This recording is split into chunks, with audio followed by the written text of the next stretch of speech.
What's up, it's your favourite पहाड़ी girl जिसका नाम है काजल और आपका स्वागत है काजल्स ब्यूटीफुल मेस में।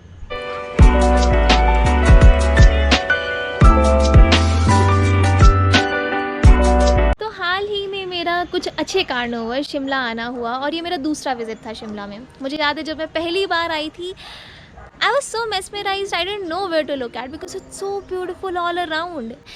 2 दिनों में मैं इतना ज़्यादा चली, इतना ज़्यादा घूमी अकेले कि मेरे घुटनों ने जवाब दे दिया था। मुझे लगा नहीं था कभी ऐसा होगा मेरे साथ, बट किसी एक जगह के साथ आपको लव एट फर्स्ट साइट हो सकता है ना, तो मुझे लगता है मुझे एग्जैक्टली वही हुआ था शिमला के साथ। अगर आप मुझे इंस्टाग्राम पे फॉलो कर रहे हो तो आपने ये जर्नी ज़रूर देखी होगी, अगर नहीं कर रहे हो कोई बात नहीं, मैं थोड़ा सा प्लग इन कर देती हूँ। It's Kajal's beautiful mess on Instagram as well, ज़रूर फॉलो कीजिएगा। इस बार जब मैं आई थी तो मैंने एक जगह अपने माइंड में बसाई थी कि यहाँ तो मुझे ज़रूर जाना है, जो मैंने पिछली बार मिस कर दी। सो बहुत सारे रिकमेंडेशंस के बाद आज मैं जहाँ जाने वाली हूँ उसके बारे में थोड़ा सा आपको बता दूँ कि ये जगह ख़ास तौर पर उन्हें ज़्यादा पसंद आएगी जिन्हें हिस्ट्री से प्यार है, जिन्हें आर्किटेक्चर से प्यार है और नेचर से प्यार है, क्योंकि ये बहुत बहुत सुंदर है। यहाँ कैसे पहुँचना है, यहाँ क्यों जाना चाहिए, ये सारी डिटेल्स मैं आपको फर्दर देती रहूँगी व्लॉग के साथ, इसलिए बने रहिए और कीप वॉचिंग प्लीज़।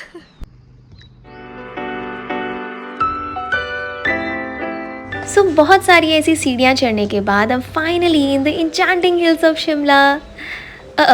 हाँ, ये ओल्ड बस स्टैंड है और मैं सीढ़ियाँ चढ़ के नहीं, बस से ही आई हूँ।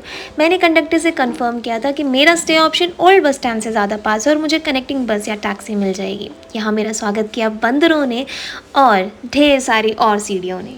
So after a quiet and calm morning at the Mall Road, I let my eyes wander around the charming and beautiful Shimla that lied in front of me. In a way, preparing myself for the next destination. That was Indian Institute of Advanced Studies, Shimla. अब यहाँ पहुँचना कैसे है? अगर आप mall road या Shimla railway station से institute जाना चाहते हैं तो ये मात्र 15 मिनट की ड्राइव का रास्ता है, जहाँ के लिए शेयर्ड कैब आपको आराम से मिल जाएगी। किराया 10 या 15 रुपए के बीच में होता है, परंतु अगर आप पैदल चलकर रास्ते का लुत्फ उठाते हुए जाना चाहते हैं तो यही समय 30 मिनट तक तब्दील हो सकता है। रास्ते में आपको विधानसभा, स्टेट लाइब्रेरी और जाने क्या क्या देखने को मिलेगा, जो कि बहुत सुंदर है। So that makes it 15 minute drive from the mall road to the institute and 30 minutes of walking distance from the mall road to the institute can be extended if you don't get distracted like me. Institute में पहुंचते ही मेरी नज़र पड़ती है entry ticket and सूवेनियर shop पर, जहां पर entry ticket के लिए टिकट काउंटर और यहां से यादगार ले जाने के लिए ढेर सारे सूवेनियर्स रखे हुए थे। यहां पर बहुत सारी किताबें, पोस्ट कार्ड्स और कई ऐसी चीज़ें रखी हुई थी जो हमारे समृद्ध इतिहास का वर्णन करती हैं। उसके बाद मुझे टिकट काउंटर पर जाकर पता चला कि यहाँ टिकट्स 2 प्रकार की हैं। एक 30 रुपीज़ की जिसमें गार्डन एक्सेस है और दूसरी 100 रुपीज़ की जिसमें गार्डन एक्सेस के साथ इंस्टीट्यूट के अंदर का एक गाइडेड टूर भी है। Now if you ask me, to truly appreciate a historical place like this one and delve into its rich history, I think a guided tour is definitely an experience to have, because what better way than a guided tour to actually get a glimpse of those historical events that must have taken place in that space, isn't it? मेरे guided tour में भी काफ़ी समय था, तो मैं निकल गई यहाँ के प्रसिद्ध उद्यानों की सैर करने, जहाँ लगे हुए थे भांति भांति के फूल और हर जगह फैली हुई थी हरियाली, इतनी कि देखकर मन खुश हो जाए। सच्ची बताऊँ तो ये मुझे एक ऐसी जगह लगी जहाँ पर अकेले घंटों व्यतीत किए जा सकते हैं बिना बोर हुए, तो बस फिर वही किया मैंने। So the weather is quite nice today. I'm so glad that it cooperated because last night it stormed so bad. I am at the IIAS and as you can see, the details are to die for. एक बात बताऊं जो मुझे वहाँ के security guard से पता चली, हर तरफ हरियाली थी, सिर्फ यहाँ पे पत्थर बिछे हुए थे। मैंने पूछा क्यों, तो मुझे पता चला कि अगर कोई चोर या कोई शरारती तत्व इस पे भागने की कोशिश करेगा तो वो ज़्यादा तेज़ी से नहीं भाग पाएगा, और दूसरा उसकी आवाज़ इतनी आएगी कि गार्ड्स अलर्ट हो जाएंगे। मैंने सोचा ये भी सही है।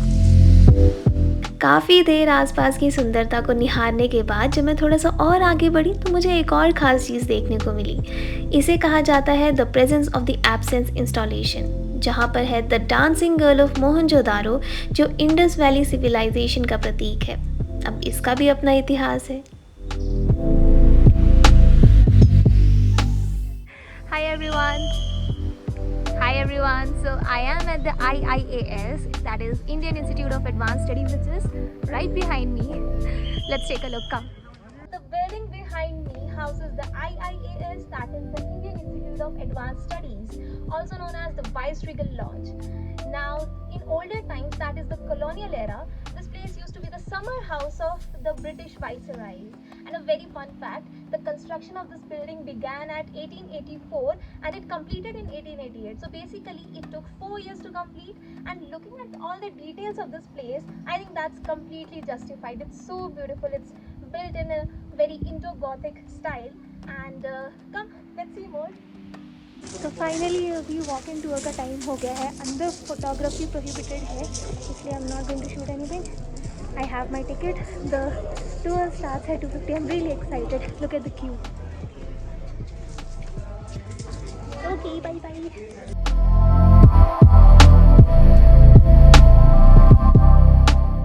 भारतीय एडवांस स्टडी को देखने के बाद ये बात तो मुझे समझ आ गई कि इस जगह की सच्ची पहचान को समझने के लिए खुद इतिहास में डुबकी लगाना कितना ज़रूरी था. अगर आपका प्रश्न है कि यहाँ क्यों आना चाहिए, तो मैं आपको बता दूं कि 1947 में भारत की आज़ादी के बाद वाइसरॉयल लॉज को रूपांतरित किया गया और 1964 में इसे भारतीय एडवांस स्टडी के रूप में निर्धारित किया गया. ये नए भारत में कला और सामाजिक विज्ञान को प्रोत्साहन देने में काम आया. तब के वाइसरॉयल लॉज और आज के Indian institute of advance studies ने ना जाने कितने ही हिस्टोरिक इवेंट्स देखे हैं. 1945 की शिमला कॉन्फ्रेंस तो याद होगी ना आपको, जिसमें आज़ादी की मांग करने वाले कई महान भारतीय लीडर्स शामिल हुए थे. आज भी वहाँ की मेज़, चिट्ठियाँ, हॉल, यहाँ तक कागज़ तक इंस्टीट्यूट में देखने को मिलते हैं. आखिर इन्हीं हिस्टोरिक इवेंट्स ने ही तो आगे चलकर भारत के भाग्य को आकार दिया. यहाँ से जाने से पहले मैंने एक याद के रूप में एक प्रोफेशनल फ़ोटोग्राफ़र से अपनी फ़ोटो खिंचवाई, क्योंकि प्रिंटेड फ़ोटोज़ का यार अपना ही मज़ा है, चाहे कितने भी फ़ोन में खींच लें. ठीक है अंकल जी, बाय.